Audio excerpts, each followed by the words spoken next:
الصلاة والسلام على سيد الأنبياء والمرسلين وعلى آله وصحبه ومن دعا بدعوتهم إلى يوم الدين أما بعد فأعوذ بالله من الشيطان الرجيم بسم الله الرحمن الرحيم يا أيها الذين آمنوا قوا أنفسكم وأهليكم نارا وقودها الناس والحجارة عليها ملائكة غلاظ شداد لا يعصون الله ما أمرهم ويفعلون ما يؤمرون. ایسا کیا ہے؟ صدق اللہ مولانا العظیم.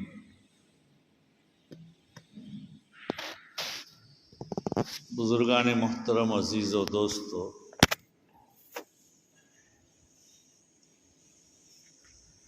ایک آیت کریمہ کی آپ کے سامنے تلاوت کی. اس کے علاوہ ایک روایت ہے عن ابی ہریرہ رضی اللہ تعالی عنہ انہ سمع رسول اللہ صلی اللہ علیہ وسلم یقول انما مثلی ومثل الناس کمثل رجل استوقد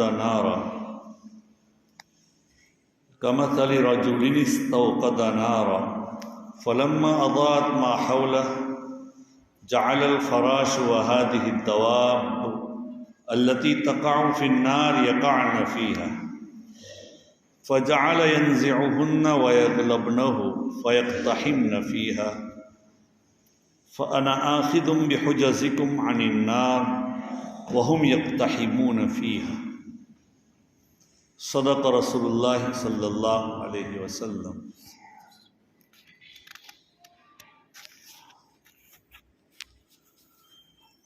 عزیز و دوستو، دنیا میں اللہ نے ہمیں اشرف المخلوقات بنا کر بھیجا ہے. مخلوق میں سب سے بہتر اللہ تعالیٰ نے بنایا. یہ اللہ کا بہت بڑا کرم ہے. اللہ چاہتا ہمیں کتے بلے بنا سکتا تھا،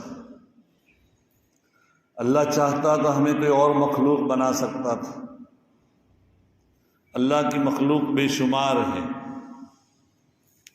لیکن ہمیں اللہ نے اپنے فضل سے اشرف المخلوقات میں سے بنایا، انسان بنایا، اور ساتھ ہی ساتھ اللہ تعالیٰ نے امت محمدیہ علیہ السلام نے امت محمدیہ علی صاحبیہا الف الف السلام میں ہمیں پیدا فرمایا. ہماری بغیر استحقاق کے اور بغیر طلب کے اللہ نے پیدا کیا. یہ اللہ کا بہت بڑا انعام و اکرام ہے. نبی اکرم صلی اللہ علیہ وسلم نے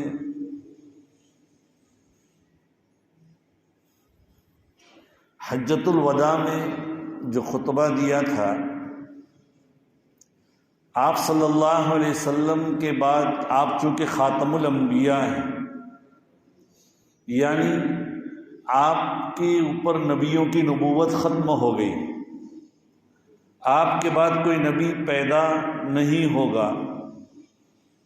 حدیث میں آتا ہے اگلی انبیاء جو آتے تھے وہ اپنی اپنی قوموں کے اوپر آتے تھے، ایک مخصوص زمانے کے لیے آتے تھے.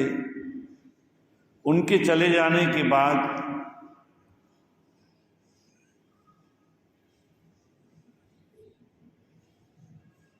ان کی ملت ایک مدت تک ہوتی، اللہ دوسرے نبی کو بھیجتا، ان کی شریعت منسوخ ہو جاتی، دوسری شریعت آتی. قرآن بھی کہتا ہے وَلِكُلِّ قَوْمٍ ہاد. بہرحال ہر قوم کے اندر اللہ نے تبلیغ کے لیے، دین کی دعوت کے لیے اللہ نے انبیاء علیہ السلام کو بھیجا.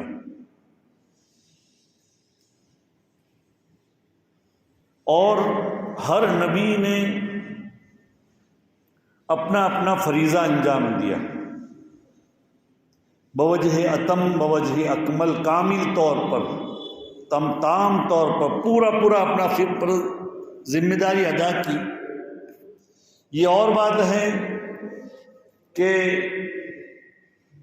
نبی کی دعوت پر کتنے لوگ ایمان لائے، کتنے لوگوں نے ان کا ساتھ دیا۔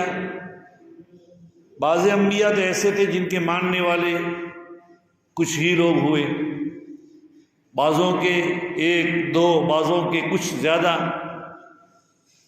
دین کی دعوت جو لے کر اٹھتا ہے اس کی مخالفت ہوتی ہی ہے۔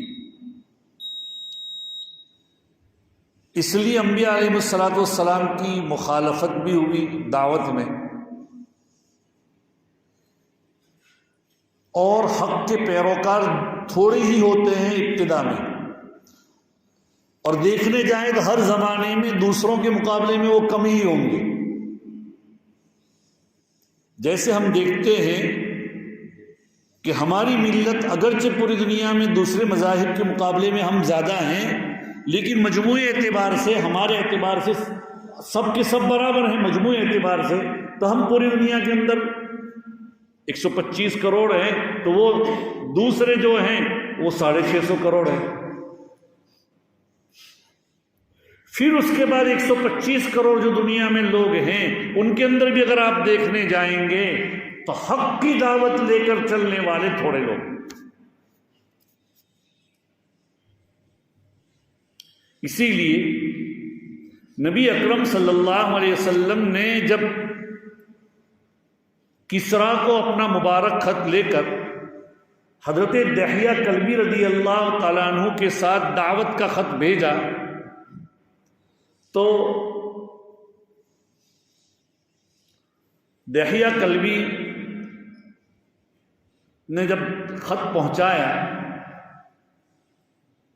تو کسریٰ جو ملک شام کا، سیریا کا، یہ اس زمانے میں 2 بڑی بڑی حکومتیں تھیں، جیسے کہ آج امریکہ اور روس ہیں، ایسے اس زمانے کی جو 2 سپر طاقتیں تھیں، کسریٰ اور قیصر۔ تو کیسر کو، کسریٰ کو نہیں، قیصر کو جب دعوت پہنچائی، کسریٰ تو وہ بدبخت آدمی تھا، اس کو بھی دعوت پہنچائی تھی جو ملک فارس کا تھا، تو اس بزاق نے تو نبی کے خط کو پھاڑ دیا تھا، اور جب اس کا نام آیا اس لیے بات کہہ دوں، آپ کے دعوت نامے کو پھاڑ دیا۔ اللہ کے رسول صلی اللہ علیہ وسلم کو علم ہوا تو اللہ کے رسول نے فرمایا، اللہ نے اس نے خود ہی اپنا فیصلہ کیا، اس کے ملک کے ٹکڑے کر دیے اس نے، میرے خط کو کیا پا۔ اور ہوا بھی ایسا، اس بزاق نے اسی پر اکتفا نہیں کیا، بلکہ اپنا ایک گورنر بازان تھا کسی اور علاقے میں، اس کو خط لکھا کہ اپنے یہاں سے 2 بڑے پہلوانوں کو بھیجو اس نبی کے پاس، اور وہ ان کو پکڑ کر یہاں لے آئے۔ اب نبی کے پاس پہنچنے والا کیسا نبی کا رعب کیسا تھا؟ اللہ کے رسول صلی اللہ علیہ وسلم خود فرماتے ہیں، نصرت بالرعب بشہر، مجھے اللہ کی جانب سے رعب کا 1 مہینے کے فاصلے کا رعب دیا گیا ہے۔ 1 مہینے کا فاصلہ یعنی کتنا؟ جیسے آپ کو میں پہلے تو سمجھاؤں، کسی بڑے کی آفس میں جاتے ہیں، جتنا بڑا آدمی ہے اس کے آفس میں، تو جانے سے پہلے تو ہم کیا کرتے ہیں؟ جانے سے پہلے ہم اس آفس میں برابر ہو جاتے ہیں، اس کا رعب بھی ہوتا ہے، اور ہم کیا ہوتے ہیں؟ ایک دم سنبھل کر جاتے ہیں۔ وہاں جا کر آہستہ سے بات کریں گے، اپنی چال ڈھال درست کریں گے، اپنے کپڑے برابر کریں گے، یہ سب کچھ کریں گے۔ یہ تو دنیا داروں کی، دنیا کے کسی محکمے کے آفیسر کے بعد یہ رعب چھا جاتا ہے ہم پر۔ نبی کو 1 مہینے کا رعب، ایک مہینے کے فاصلہ یعنی ایک دن کا فاصلہ شریعت میں 16 میل کا ہے، تو ایک مہینے کے فاصلہ کتنا؟ 480 میل کا ہو، یعنی کوئی آدمی 480 میل کے اندر، اور 480 میل کا کلومیٹر آج کے اعتبار سے 700 کلومیٹر ہوتا ہے تقریباً، اتنا دور ہو تو اس کے اوپر نبی کا رعب چھا جاتا تھا، یہ اللہ نے دیا تھا۔ وہ 2 آدمی مدینہ منورہ آئے، اتنا رعب آیا کہ وہ کانپنے لگے۔ کیوں آئے؟ اس لیے آئے اللہ کے رسول کو معلوم تھا۔ اللہ کے رسول نے فرمایا جاؤ تم جاؤ، تمہارے کسریٰ کو آج کی رات میں اس کے بیٹے نے قتل کر دیا ہے، اور واقعہ ایسا ہی ہوا، حالانکہ اتنے دور تھا، اللہ نے اپنے نبی کو بتا دیا۔ بہرحال بات تو کسریٰ کی آ گئی تھی، اس لیے میں نے اتنا اس کا واقعہ بتلایا، اس کے بارے میں کبھی کسی موقع پر بتلائیں گے اللہ نے چاہا تو۔ لیکن قیصر کو جب دعوت نامہ بھیجا تھا اللہ کے رسول صلی اللہ علیہ وسلم نے، تو اس نے یہ تحقیق کی کہ یہ جو نبی ہیں جو نبوت کا دعویٰ کرتے ہیں، اس لیے کہ وہ تو بہرحال ایمان تو نہیں لایا تھا، تو اس نے یہ کہا یہ جو نبی کی نبوت کا جو دعویٰ کرتے ہیں، اس کی قوم کا آدمی ہمارے ملک شام میں کوئی ہے کہ نہیں؟ تو اس زمانے میں حضرت ابو سفیان جو ابھی مسلمان نہیں ہوئے تھے، حضرت ابو سفیان کا قافلہ تجارت کے لیے ملک شام گیا ہوا تھا۔ نبی اکرم صلی اللہ علیہ وسلم بھی بچپن میں اپنے چچا کے ساتھ ملک شام تجارت کے لیے گئے تھے، آپ کو لے جایا گیا تھا ساتھ میں 10 سال کی عمر میں تقریباً، یا اس سے کم و بیش۔ تو ملک شام وہ تجارت کے لیے گیا تھا، اور آج کل کا جو غزہ ہے جس کو غازہ پٹی کہتے ہیں، وہاں پر وہ ٹھہرا ہوا تھا، ان کو بلایا گیا۔ اس قافلے کسی نے بتلایا کہ ہاں ان کا یہ قافلہ یہاں ہے، تو ان کو بلایا گیا۔ تو حضرت ابو سفیان کو ایسے آگے بٹھایا شاہ قیصر نے، اور وہ اپنے مذہب کا عیسائی تھا اور اپنے مذہب کا بہت بڑا عالم تھا، اور اس کو معلوم بھی تھا کہ ایک نبی آخر الزمان آنے والے ہیں، ان کے یہ اوصاف ہیں، اور ان کے اوپر نبی کی نبوت ختم ہو جائے گی، اور سارا یہ کیا ہے مذہب کو وہ کیا کر دیں گے وغیرہ وغیرہ۔ اس لیے کہ کتب سماویہ یعنی آسمانی کتابوں میں یہ باتیں لکھی ہوئی تھی۔ تو نبی اکرم صلی اللہ علیہ وسلم کہ جب یہ دعوت نامہ وہاں ہوا، تو اس نے ابو سفیان اور ان کے قافلے والے کو پورے کو بلایا اور سامنے بٹھایا۔ ابو سفیان کو پہلے آگے بٹھایا، اور جو دوسرے قافلے والے ان کو دوسری صف میں پیچھے بٹھایا، اور پیچھے والوں کو کہہ دیا کہ میں اس آدمی کو کچھ سوالات کروں گا، تم ان سوالات کے بارے میں اگر یہ غلط بتائیں تو تم اشارہ کر دینا، تم بتلا دینا کہ یہ غلط ہے۔ تو 10 سوال کیے تھے، ان 10 سوال میں ایک سوال جو تھا وہ یہ تھا، اس بات پر بات چلی تھی ایزیدون ام ینقصون، کہ یہ نبی کی دعوت کو جو قبول کرتے ہیں وہ کم ہوتے ہیں یا زیادہ ہوتے ہیں؟ کہا کہ وہ زیادہ ہوتے ہیں۔ کیا ابھی وہ تھوڑے؟ کہاں تھوڑے؟ تو ان میں ایک بات یہ بھی پوچھی تھی کہ ان کی اتباع کون کرتے ہیں، ان کی باتوں کو کون مانتے ہیں؟ تو کہا کہ معاشرے میں ایسے لوگ جن کی کوئی حیثیت نہیں ہوتی اور وہ تھوڑے ہوتے ہیں۔ کہا کہ پھر جو 10 سوالات پوچھنے کی حکمت بتلائی تھی، چونکہ اس کا وقت وہ نہیں ہے اس لیے میں بات نہیں کہوں گا آگے، لیکن جو حکمت بتلائی کہ دیکھو ایسے ہی انبیاء کے پیروکار ہوتے ہیں جو معمولی سے لوگ ہوتے ہیں، لیکن اللہ ان کو بڑھاتے چمکاتے۔ دین کی دعوت کا کام لے کر جو لوگ چلنے والے ہوتے ہیں، چاہے وہ غریب سا ہو، چاہے معاشرے میں اس کی کوئی حیثیت نہیں ہو، لیکن ایسے ایسے کو اللہ کیسے کیسے بنا دیتا ہے، وہ چمک جاتے ہیں۔ تو نبی کی پھر کہا کہ ایسے ہی حق کے پیروکار ہوتے ہیں جو دن بدن کیا بڑھتے رہتے ہیں، لیکن وہ ایسے مقابلے میں کم ہو۔ بہرحال تو بات یہ کہہ رہا تھا کہ میں نے آپ کے سامنے ایک آیت کریمہ تلاوت کی۔ اللہ کے رسول صلی اللہ علیہ وسلم نے حجۃ الوداع کے موقع پر ہمیں ایک ذمہ داری ادا کی تھی۔ آپ چونکہ خاتم النبیین ہیں، آپ کے بعد اللہ کے رسول نے خود فرمایا لا نبوت بعد نبوتی ولا نبی بعد نبی، میری نبوت کے بعد کی کوئی نبوت نہیں، میرے نبی ہونے کے بعد کوئی نبی نہیں، ولا کتاب بعد کتابی، میری کتاب کے بعد کوئی اور کتاب نہیں، قرآن کے بعد اب کوئی کتاب نہیں آئی۔ پہلے 104 کتابیں آئی ہیں، 104 صحیفے آئے ہیں، اس میں 4 مشہور ہیں، تورات، زبور، انجیل اور قرآن پاک۔ ساری کتابیں اور ساری شریعتیں نبی کے آنے کے بعد منسوخ ہو گئی، اور حجۃ الوداع میں اللہ کے رسول صلی اللہ علیہ وسلم نے جو آخری خطبہ دیا، اور اس کے بعد اللہ کے رسول نے ہمیں اور آپ کو سب کو یہ ذمہ داری ادا کی الا فلیبلغ الشاہد الغائب، کہ جو حاضر ہیں وہ غائب تو کیا ہیں، جو اس وقت حاضر نہیں ہیں، یا تو زمان کے اعتبار سے، مکان کے اعتبار سے۔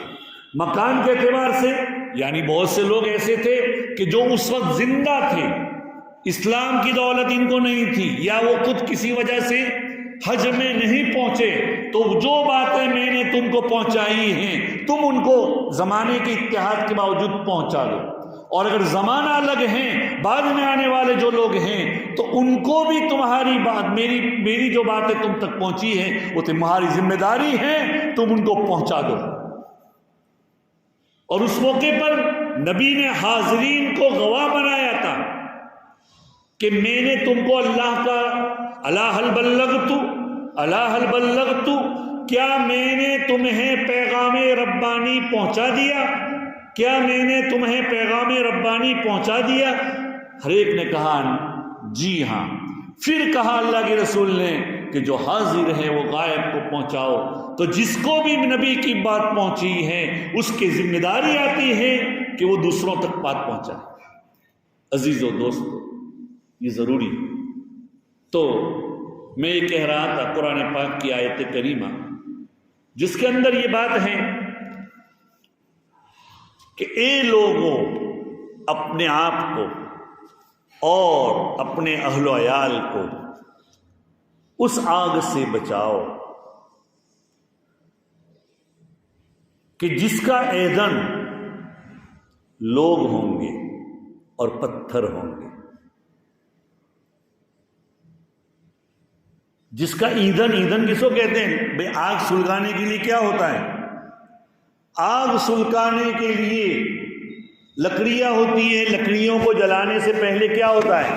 چھوٹے چھوٹے وہ کیا ایسے ٹکڑے ڈالے جاتے ہیں، یا گھاس پھوس کاغذ وغیرہ ڈالے، تو اس کے اندر جس کو لکڑیوں کے طور پر جلایا جائے گا وہ لوگ اور پتھر ہوں گے، اور پتھر پگھلتے نہیں، اس کا ایندھن وہ ہوں گے۔ اور اس آگ پر ایسے فرشتے اللہ کی طرف سے مقرر کیے جائیں گے جو سخت ہوں گے، سخت مزاج ہوں گے اور طاقتور ہوں گے، بڑے مضبوط اور طاقتور اور سخت مزاج ہوں گے، تند خو ہوں گے۔ لا یعصون اللہ ما امرہم، اللہ جو حکم کرے گا اس میں کسی قسم کی ان کی طرف سے کیا ہے، نافرمانی نہیں ہوں گی۔ وَيَفْعَلُونَ مَا يُؤْمَرُونَ، اللہ کی طرف سے جو حکم ہوگا وہ، تو اس آگ سے اپنے آپ کو بچاؤ۔ اسی لیے نبی اکرم صلی اللہ علیہ وسلم نے جب اپنے خاندان کو نبوت ملی، آپ کو جب نبوت ملی تو اپنے سارے خاندان کو جمع کیا اور سارے قریش کو جمع کیا تھا، اور اس میں ہر ایک کو خطاب کر کر کے آپ نے کیا دعوت دی تھی، اور اس میں یہ فرمایا تھا آپ نے کہ میں دیکھتا ہوں کہ ایک لشکر تمہارے پیچھے سے حملہ کر رہا ہے، اگر میں تمہیں یہ کہوں کہ میں وہ پہاڑی پر کھڑے تھے، نیچے وہ لوگ تھے، میں تمہیں یہ کہوں کہ اس پہاڑی کے پیچھے ایک لشکر ہے، وہ تمہارے اوپر حملہ کرنے والا ہے، کیا تم اس کو سچ مانو گے؟ کہا کہ کیوں نہیں، ما جربناک الا صدقا، ہم نے آپ کو ہمیشہ سچ ہی پایا، ما جربنا منک الا صدقا، ہم نے آپ سے ہمیشہ سچ ہی پایا، آپ صادق الوعد الامین ہیں۔ تو پھر کہا کہ تم اپنے آپ کو بچاؤ، میں نبی کا برحق اور دعوت دی اس موقع پر نبی اکرم صلی اللہ علیہ وسلم نے۔ تو عزیز اور دوستو، ہمیں اللہ کے رسول نے ذمہ دار بنایا ہے اپنے اہل و عیال کی حفاظت کرنے کی۔ کوئی یہ نہیں کہہ سکتا میں تو خود نیک ہوں۔ دیکھیے، دعوت ہر ایک کا فریضہ ہے۔ کوئی یہ نہیں کہہ سکتا کوئی آدمی کہ میں اپنی نماز پڑھتا ہوں، اپنے اہل و عیال میں نماز پڑھتا ہوں، میں روزے رکھتا ہوں، میں اپنی زکوٰۃ کا حساب کرتا ہوں، میں نے اللہ کا فضل ہے حج بھی کر لیا، عمرہ بھی کر لیا، اور میں نے سب کچھ کر لیا، میں نے اپنی ذمہ داری پوری کی، میں اپنے اولاد کو سمجھاتا ہوں۔ تو میں اپنی اولاد کو سمجھانے کے لیے کیا ہے، لیکن اولاد مانتی نہیں، میں کیا کروں؟ میری بیوی بچے مانتے نہیں، میں کیا کروں؟ میں دعوت دیتا ہوں تو دعوت دینے کے لیے میرے محلے والے نہیں آتے، میں کیا کروں؟ صرف اسی سے ہم سبکدوش نہیں ہو سکتے۔ ہمارا فرض عین ہے کہ ہم اپنے بچوں کو ان کی حفاظت کریں، اور اس کی مثال نبی اکرم صلی اللہ علیہ وسلم نے دی ہے۔ کیسا درد ایک دائی کے قلب میں ہونا چاہیے، اس کو نبی اکرم صلی اللہ علیہ وسلم نے اپنی ایک حدیث میں بتلایا، اپنا خود کا واقعہ اپنے بارے میں بتلایا۔ اللہ کے رسول صلی اللہ علیہ وسلم نے فرمایا، میں نے آپ کے سامنے ایک روایت تلاوت کی، انما مثلی و مثل الناس، میری اور لوگوں کی مثال کیسی ہے؟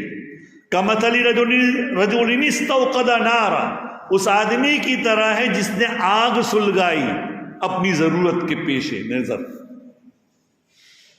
اپنی ضرورت کے لیے کسی نے آگ سلگائی اپنی ضرورت کے لیے۔ جب آگ روشن ہو گئی، فلما اضاءت ما حولہ، جب آگ روشن ہو گئی، جیسے کہ سردی کی موسم میں رات کے وقت میں تاپنے کے لیے ہم لوگ کیا کرتے ہیں، آگ سلگاتے ہیں کہ نہیں؟ تو آگ سلگائی، اس موقع پر آپ دیکھتے ہیں خاص کر کے کھلے میدان میں ہو تو آگ سلگانے کے بعد بہت اچھا لگتا ہے، ہم نے اپنی ضرورت کے لیے آگ سلگائی ہے۔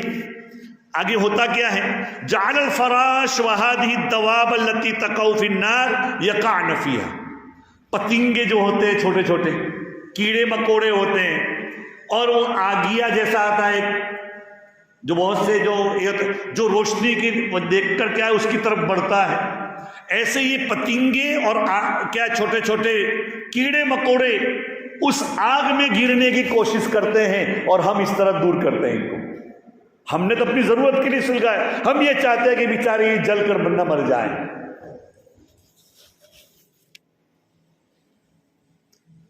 تو وہ پتنگے اس میں گر گر کر مرتے ہیں۔ فَجَعَلَ يَنزِعُهُنَّ وَيَغْلَبْنَهُ فَيَقْتَحِمْنَ فِيهَا، وہ آدمی ان کو روکتا ہے اور وہ پتنگے گیرے جاتے ہیں اور اس میں گر کر مر جاتے ہیں۔ اللہ کا رسول فرماتا ہے اللہ نے اپنی حکمت سے آگ سلگائی ہے جہنم کی، انسانیت پوری کی پوری انسانیت اپنی ناواقفیت کی وجہ سے، جہالت کے دلدل میں پھنسے ہوئے ہونے کی بنا پر پوری انسانیت اپنا فائدہ سمجھتے ہوئے جہنم کی آگ کی طرف لپک رہی ہے۔ اور میں آگے اللہ کا رسول کیا کہہ رہے ہیں، دیکھیں، فَأَنَا آخُذٌ بِحُجَزِكُمْ عَنِ النَّارِ، ہلم عن النار ہلم عن النار وہم یقتحمون فیہا، میں لوگوں کی کمر، لوگ تو جا رہے ہیں جہنم کی طرف، میں وہ گرنے جا رہے ہیں، میں ان کی کمر پکڑ پکڑ کر کھینچ رہا ہوں اور کہہ رہا ہوں ارے آگ سے بچو، آگ سے بچو، اپنے آپ کو بچاؤ، میں تمہیں دعوت دیتا ہوں ایمان کی طرف آؤ، میں تمہیں دعوت دیتا ہوں اعمال کی طرف آؤ، میں یہ اللہ کے رسول صلی اللہ علیہ وسلم یہ فرماتا ہوں۔ تو عزیز و دوستو، یہ ہماری ذمہ داری ہے۔ تو جیسے میں مثال دے رہا تھا، اگر ہمارا بچہ اس طرح آگ میں گرا جا رہا ہے، اگر ہمارے محلے والے اس طرح آگ میں گرے جا رہے ہیں، اگر ہماری بستی والے آگ میں اگر اس طرح گر رہے ہیں، اعمال کو چھوڑے ہوئے ہیں، اگر وہ ان کی کیا ہے اپنی نادانستگی کی بنا پر، تو کیا ہم بری ہو جائیں گے کہ ہم تو اپنی نماز پڑھ رہے ہیں، ہم نے تو اپنے اعمال درست کر لیے ہیں، کیا ہم اس سے بری ہو سکتے ہیں؟ نہیں ہو سکتے۔ ہماری ذمہ داری ہے، جیسا کہ نبی کہتے ہیں کہ میں تو تمہاری کمر کو پکڑ پکڑ کر کھینچ رہا ہوں، کیا ہم اس طرح امت کو دعوت دے رہے ہیں کہ لوگوں تم آؤ اس نبی کی دعوت کی طرف، اس اعمال کی طرف کہ جو تم کو جہنم کی آگ سے بچائے، جس آگ کا ایندھن لوگ اور پتھر ہوں گے، اس سے اپنے بچاؤ، اور اس میں جو فرشتے ہوں گے، حدیث میں آتا ہے بعض فرشتے ایسے ہوں گے جو نابینا ہوں گے، جو بہرے ہوں گے، ان کو حکم دیا جائے گا کہ تمہیں یہ کرنا ہے، تو وہ دیکھیں گے نہیں کون ہے۔ اس لیے عزیز و دوست اپنے آپ کو بچاؤ، اور اللہ کی طرف سے جو ذمہ داری عائد کی ہے، اللہ کے رسول کی طرف سے جو ذمہ داری عائد کی گئی ہے حجۃ الوداع کے موقع پر، اس ذمہ داری کی کہ ہم خود بھی اپنے اوپر عمل کریں، اپنے اہل و عیال کو بچائیں، اپنی بستی کو بچائیں، امت کی فکر کریں۔ آج ساری امت میں کلمے والی دعوت آج نہیں آئی، امت کا کلمہ تک صحیح نہیں ہے۔ ہم اپنی بستی کے اندر گھوم کر دیکھیں کہ کتنے لوگوں کو کلمہ یاد نہیں ہے۔ ہم یہ جو مسجد میں آئے بہت خوش، لیکن آپ دیکھیے بڑی شرم کی بات ہے، مسجد کے اندر اس طرح جمعہ کے خطبے کی تیاری ہے اور مسجد خالی ہے۔ آپ دیکھیے دوسری بستیوں کے اندر کس طرح لوگ آتے ہیں، ہم لوگ دیکھتے ہیں کہ ہم تو کیا ہیں، تن کے کیا ہو گئے ہیں۔ میں نے فرمایا حضرت شیخ رحمۃ اللہ علیہ کہ ہمارا گھڑی کا مسجد کی وہ گھڑی بجے گی کہ اس وقت ہم پہنچیں گے، امام خطبہ 9 منٹ میں دے گا، 10 منٹ میں دے گا، اور کیا ہے خود نماز کا 5 منٹ میں ہو جائے گی، اور ہم نکل جائیں گے 20 منٹ میں۔ ہماری اس طرح کا ہماری عادت بن گئی ہے۔ عزیز و دوستو، ہمیں اگر وہ قوم جب کبھی بھی فلاح یاب نہیں ہو سکتی جو قوم اس کو اپنے فرض منصبی کا احساس نہ ہو۔ فرض ادا کرنے کے لیے آدمی وقت سے پہلے پہنچے گا تب فریضہ ادا ہو، صرف وقت کے پر پہنچنا، مسجدوں کو آباد کرنا، آپ دیکھیے 5 وقتہ نمازوں میں اذان ہوتی ہے جماعت کے وقت، جب کھڑی ہوتی ہے جماعت اس وقت ایک صف بھی نہیں ہوتی، بعض مرتبہ آدھی صف ہوتی ہے، بعض مرتبہ 1-2 آدمی ہوتے ہیں۔